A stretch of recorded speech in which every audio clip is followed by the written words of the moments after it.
Everyone's having a wonderful day. Welcome to September. I'm speaking a lot about this concept. People are reaching out. I think there's not just me that's going through this.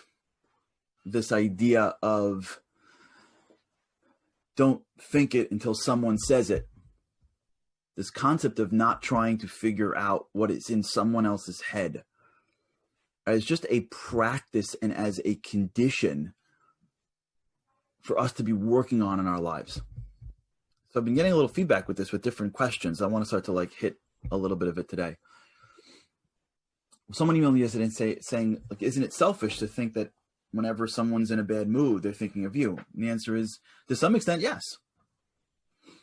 You see, it could be that they are mad at you. It's just not worth the risk. Yeah, it could be that when someone's giving you a face, they really are upset. But when you put it in the risk reward profile, it's just not worth it to engage at all in it. It's not worth the time and the effort to engage in trying to figure out someone's mind, because it is a losing proposition. And for every one time that you're right, there's 15 times that you're wrong. And if you're a sensitive person to begin with, you're going to be spending so much time being somewhat wrong, and as a result, sapping your energy and really ruining the relationship. There are relationships that are just overly dramatic. There are families that are just overly dramatic, that it's not that big a deal. But it becomes a big deal because the conditioning of that relationship is one in which it's always something. You know people like this? It's always something. It's always something. So part of the role of the relationships that we have with people really is a spiritual game. It's really to connect our soul to their soul. And along the way, there's lots of bumps and lots of breaks and lots of things that get in the way. And most of the things that get in the way is over-dramatized thoughts. When someone does something that really wasn't meant to be done, with the negativity in which it was taken. When someone forgets something that really wasn't meant to be a malicious, deliberate erasing in their minds. They're just human. When people say things that aren't really as sensitive, as insensitive as they come across. Most people in our lives are really good people. Most people in this world are really good people. There are people that are bad. Usually they've been conditioned to be bad. There's some people that are born bad. Very few. Very few people in this world are born evil. Very few. Most people that are doing bad things weren't born that way. That person who's killing people or screaming or yelling or carrying a Nazi flag. When that kid was 1 year old and he was playing with the kid down the block, if the kid was Jewish, the 1 year old would have been like, what? He's a Jew? Give me my Lego back. Mom and dad stuck him in the room and showed him, I don't know, Nazi paraphernalia. And then one day he grew up and looked around. If you hear enough time the Jews control the world, then you start to believe it. I don't know. You're 18 years old. You got no other life. And you can't get a job, and you join the group, and they start screaming, hey, you think the kids that are sitting around now, in Gaza, if they were 1 and the Israeli kid was 1, they'd be like, I can't play with you? Most people are good people. They've just been conditioned. So there's extremes in the conditioning, but then there's we're not playing on the extremes. There's relationships that get conditioned to be dramatic. You see somebody and it conditions you. She's like this, he's like this. She never really likes me. How come she didn't say hello to me? How come he didn't do this? How come he didn't do that? And then there's a narrative that gets played into one's mind that may or may not be true. Maybe my husband isn't as insensitive as I'm making him out to be. He's just a guy. And as much as I'm living with him for 20 years, he still doesn't get it. That's not an uncommon thing. For the ladies that are watching, it will shock you. It will shock you just how little we know. I'm a guy's guy, and I'm on the guys team. We seem to not be able to pick up on nuances that seem to be normal in a typical normal relationship. But you have relationships where, because there is an assumption, there's the additional made up intention that's not there. So when I'm trying to think what's in your head for not doing or doing something, and I'm projecting what's in your head, now I relate to you in a much different way. Men and women are different. Two people are different. They have different backgrounds. And as much as you think you know somebody, there's a lot in that person's head that you just don't know. So just figuring people out, even if the ones that live in your house, is really a failing proposition. But what we're driving towards here, which is a little bit more of a nuance, which is really the nature of a relationship at all. And this is where I think we're going to get a little uncomfortable.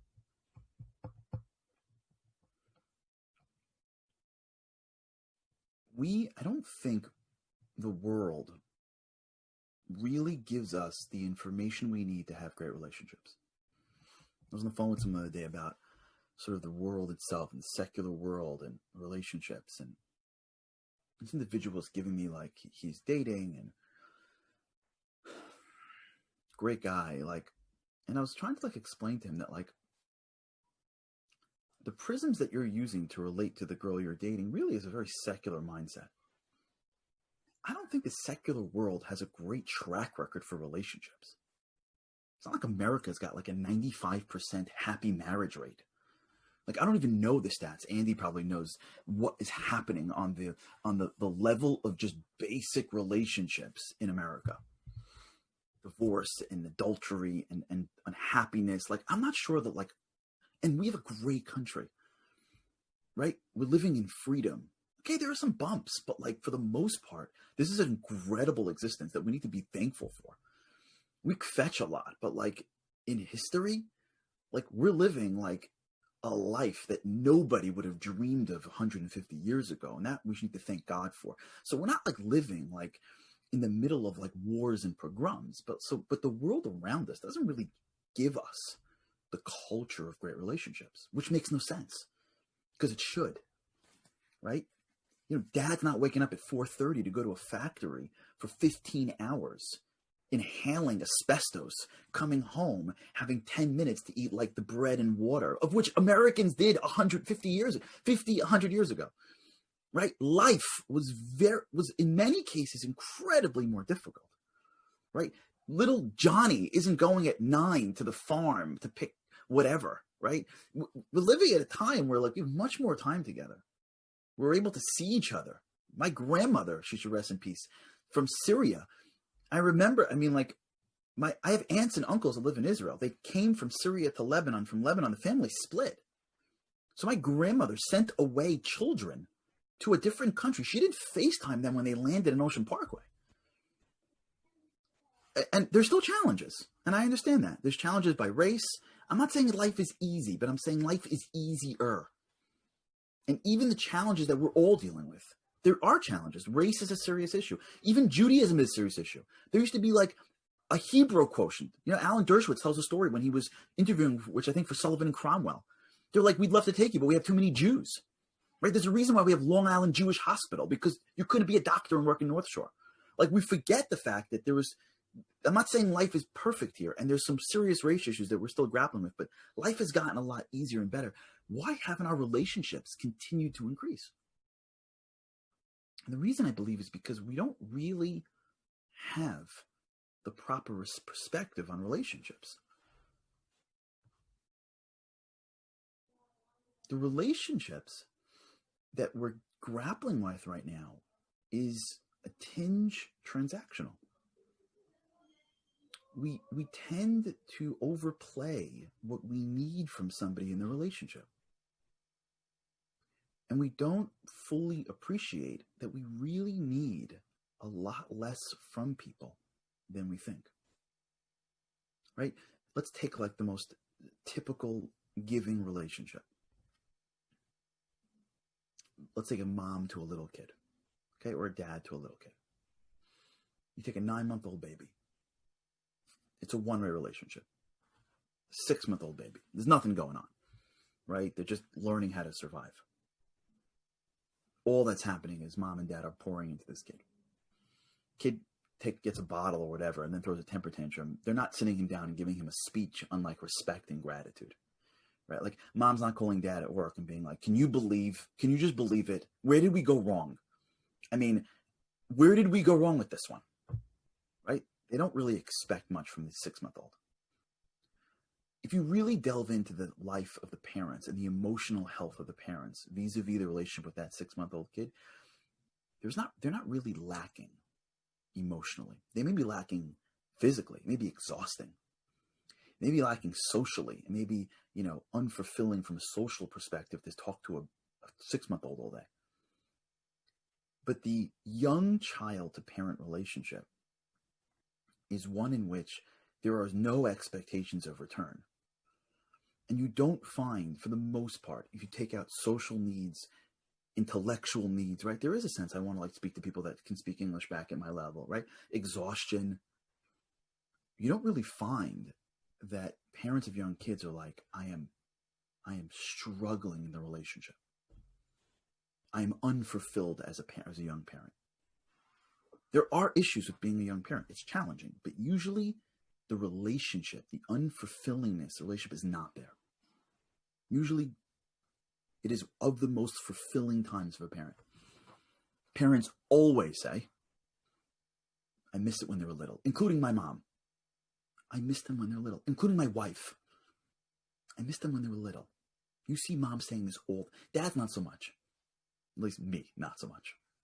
I don't know. I think if you can't wrestle and throw a football or I don't know, but whatever. But moms, you see sometimes being like, I miss them why? When they were little. You joking me? You miss them when they were little? When they were little? They just sat there when they were little? What did you miss about them? They're basically, they're not self-sufficient. It was exhausting. You were driving carpool. There's a certain missing that parents have when their kids are little. Why? So part of it is because, like Andy's saying, they're cute and you miss them and yeah. But let's go a little deeper. Part of it is because the relationships were simpler. And part of the simpleness of that relationship is that you didn't expect anything. And so you were free to not worry about what you were getting from it. And so you were expressing a deeper place of your soul. You see, from a spiritual perspective, fulfillment spiritually is in the giving. So when we're giving to somebody else, unadulterated, we are satisfying the deepest pieces of our soul, which feels so much more fulfilling than when we're getting in the relationship. When you go meet that great person, whether it's the rabbi or the grandma or the grandfather, whatever it is, and they're evolved. There are people like this. They're evolved. There are people that are not evolved. They're like, you can see that they're not taking from people. They don't walk into a room and they need the attention. They're not concerned that how come someone forgot their birthday.